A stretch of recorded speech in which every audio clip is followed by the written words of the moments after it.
Dudhdhara dairy ચૂંટણીમાં ખેલા હોબે ભાજપ સામે જ ભાજપ. ગુજરાત પ્રદેશ પ્રમુખ સી આર પાટીલના મેન્ડેટની કોઈ વેલ્યુ છે ખરી?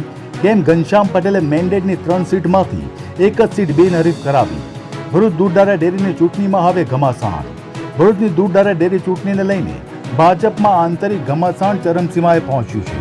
ગુજરાત પ્રદેશ ભાજપ દ્વારા આપવામાં આવેલ મેન્ડેટને સર્વોપરી માનવાનો ખોખલો પ્રયાસ કરાયો, પરંતુ ક્ષેત્રીય નેતાઓએ આ પ્રયત્નો પર પાણી ફેરવી દીધું.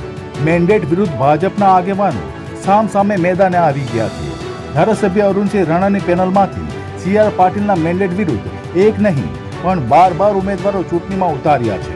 અરુણસિંહ રાણાના સમર્થનમાં ઉભેલા 3 ઉમેદવારોમાંથી એક ઉમેદવાર પ્રકાશ દેસાઈને માજી ચેરમેન ઘનશ્યામ પટેલે બિનહરીફ બનાવી દીધા છે અને બીજા 2 પર ચૂંટણી લડી રહ્યા છે. કેમ ઘનશ્યામ પટેલે મેન્ડેટની 3 સીટમાંથી ફક્ત એક જ સીટ બિનહરીફ કરાવી? હવે આમાં ખરેખર ખેલ કોનો? કોની રાજનીતિ કોના પર ભારી? તે તો ચૂંટણીનું પરિણામ જ બતાવશે. જો કે અરુણસિંહ રાણા અને પ્રકાશ દેસાઈની પેનલ ચૂંટણી લડવા માટે મક્કમ છે, પરંતુ જો અમૂલ ડેરીની ચૂંટણી જેવી પરિસ્થિતિનું પુનરાવર્તિત થાય અને પક્ષ વિરુદ્ધ કાર્યવાહી કરવા બદલ શિસ્તભંગની કાર્યવાહી થાય તો અરુણસિંહ રાણા અને પ્રકાશ દેસાઈની મુશ્કેલી વધી શકે છે. જો કે સત્તાવાર રીતે હજુ સુધી પ્રદેશમાંથી અરુણસિંહ રાણાની પેનલને કોઈ આદેશ આપવામાં આવ્યો નથી. આજે અમારી વિકાસ સહકાર પેનલ 15 ઉમેદવાર પૈકી એક અમારા ઉમેદવાર બિનહરીફ આવેલા છે, પ્રકાશભાઈ દેસાઈ.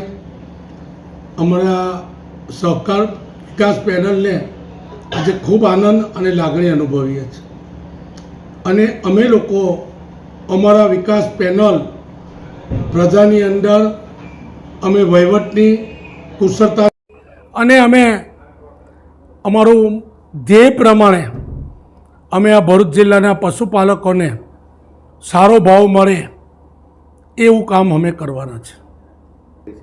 એમાં એવું જ છે કે કાર્યવાહીનો સવાલ થતો નથી.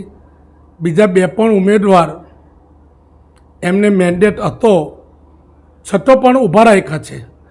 ઠીક છે, અમે ભારતીય જનતા પાર્ટીના શિસ્તબદ્ધ સૈનિકો અમે લડીશું અને પછી અમે લડીને અમારી હાઈકમાન્ડને અમે મળીશું. આ અંગે નર્મદા જિલ્લા ભાજપના પૂર્વ પ્રમુખ અને ઉમેદવાર ઘનશ્યામ પટેલે જણાવ્યું હતું કે પાર્ટીએ જે પ્રમાણે મેન્ડેટ આપ્યો છે તે પ્રમાણે અમે ચૂંટણી લડી રહ્યા છે. સામે લડી રહેલા લોકો પણ પાર્ટીના કાર્યકર્તાઓ છે, ત્યારે શું પગલાં લેવાય છે તે તો પ્રદેશનો વિષય છે, પરંતુ તેઓએ પોતાની જીતનો આશાવાદ વ્યક્ત કર્યો છે. તો પછી ઘનશ્યામ પટેલે મેન્ડેટની બીજી 2 સીટો પણ કેમ બિનહરીફ ન કરાવી તે પણ એક સવાલ છે.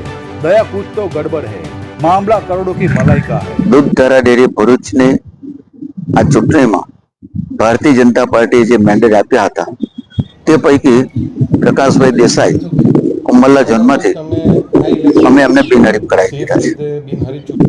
એમની સામે જે દીપકભાઈ પાદરિયાએ ફોર્મ ભર્યું હતું તે ખેંચી લીધું છે અને એ અંગેનું સ્ટેટમેન્ટ મીડિયામાં ફરતું પણ થયું છે.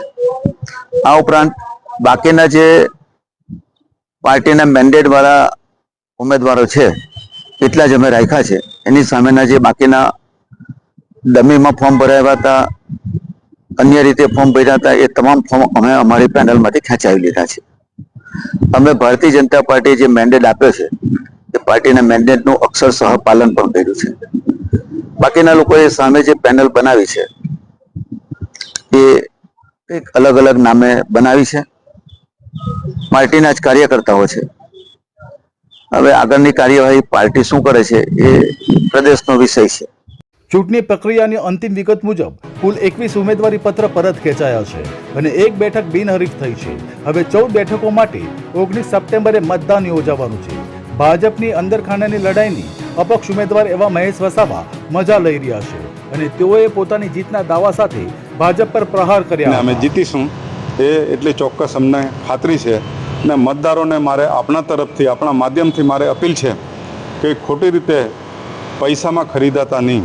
કેમ કે આખરે તો માથે ભારો બાંધી અને જે લોકોના મહિલાઓના માથામાંથી બાલ નીકળી જાય છે 1-2 લીટર દૂધ ભરવા માટે, 5 લીટર દૂધ ભરવા માટે, એને અન્યાય નહીં થાય એ ખાસ મારા મંડળીના જે મતદારો બન્યા છે એમને મારે અપીલ છે. મારે કોઈને પર આક્ષેપ નથી, પણ મારે એમને એક સલાહ છે હું બી એક દૂધધારા નાની મંડળીમાંથી ચેરમેન છું અને મારી પણ ફરજ છે ને હું આ ભરૂચ દૂધધારા ડેરીની અંદર ખોટું નહીં થાય, હું આ ઘનશ્યામભાઈ સાથે આટલા વર્ષોથી વાઇસ ચેરમેન પણ રહ્યો છું અને ડિરેક્ટર પણ રહ્યો છું.